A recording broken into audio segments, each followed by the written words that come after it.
O'zbekiston Superligasida oson o'yinlarning o'zi qolgani yo'q. Har bir tur kutilmagan burilishlar, keskin burilishli ssenariylar va alohida dramaga boy haqiqiy futbol jangi. Bugungi Superligani kuzatish har qachongidan ham qiziqarli.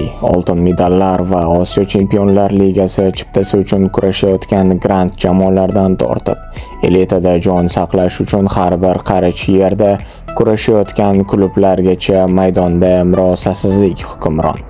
Maydondagi har bir taktik yurish, yosh iqtidorlarning kutilmagan porlashi va tajribali legionerlarning mahorati o'yinlar taqdirini hal qilmoqda.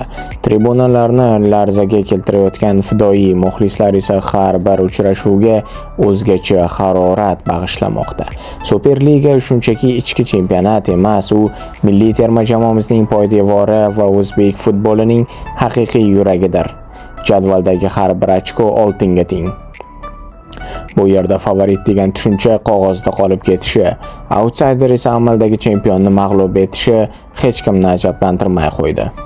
Xo'sh, bu mavsumda O'zbekiston Chempionlik Kubogini kim bosh yuqorisiga ko'taradi? Qaysi jamoa mavsum kashfiyotiga aylanadi?